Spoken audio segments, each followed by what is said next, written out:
This may not be Jurassic Park, but South Africa is one of the best places in the world to find dinosaur remains.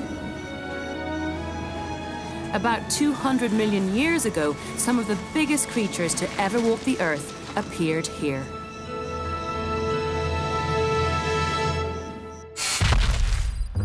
Sauropods such as Diplodocus and Brachiosaurus walked on 4 legs, had small heads and long necks, and could weigh over 100 tons.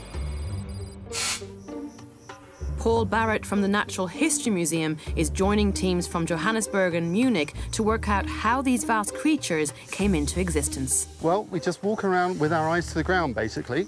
We're looking out for something that's slightly different to the majority of the rock. Little chips of bone, or if we're really lucky, a small part of bone poking out the side of a cliff or the side of a hill that will give us some kind of indication of where we might actually find a part of a skeleton or some bones. Is it pretty difficult? Because to me there's lots of different textures, lots of different colours here already. It is difficult. You need to get your eye in, walk around quite a lot, pick up small bits and pieces and check out what's bone and what isn't. So actually, just walking around here, you can already see some evidence of bone. Where? So yeah, just in this fallen block here. There's a little bit of bone just peeking out of the side I would never have known that was bone. Well, what's giving it away is it's a slightly different colour from the rest of the rock. And also I can recognise it's a part of a limb bone, actually, that's been cut in sections. So you can see it's hollow inside. Yeah.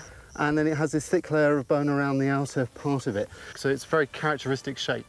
It seems amazing that in the 21st century, cutting-edge paleontology still begins with a long walk and your eyes to the ground, what dinosaur hunters have been doing for nearly 200 years, but it gets results. Throughout the area, the team are uncovering dinosaur fossils, but Paul wanted to take me to a site where they'd found something quite extraordinary. But just as we got to the location and started to get some shots of the area, something else caught our attention. Just as we've been filming, the guys have found another fossil. Check this out.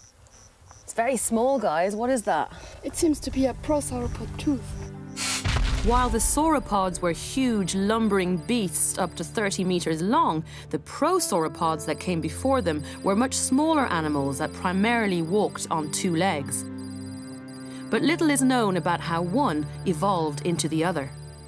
That's a teeny tooth. So how big were these prosauropods?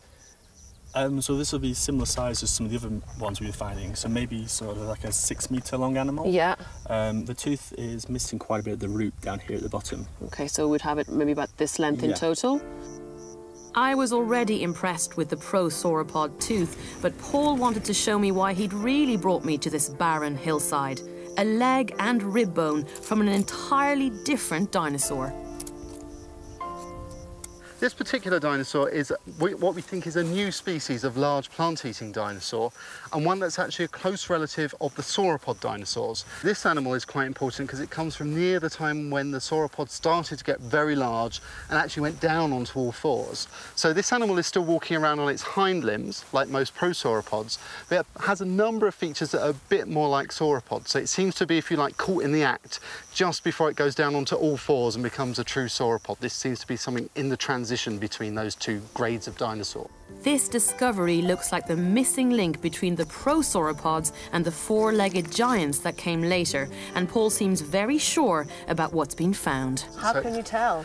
By looking at various features of the hip bones and the hind limb bones, and also the arms. The arms in this animal are still very short, whereas in animals that walk on all 4s, the forearms tend to get much longer and nearly the same length as the hind legs. Excellent. So this is a new species discovered at this quarry. That's and what right. kind of information does it give with regards to the evolution of these dinosaurs then? It tells us a lot more about how the locomotion in these animals evolved, how they walked. It tells us a bit more potentially about how they might have increased in body size, because larger animals tend to walk on all 4s. And so it gives us a nice window on the evolution of this group and the origin of these gigantic sauropods. So this is it, a new species of dinosaur discovered here in South Africa. It's been named Ardonyx celeste. This species helps to fill in another gap in our understanding of how dinosaurs that walked on 2 legs eventually became the 4-legged Goliaths that are icons of the Jurassic.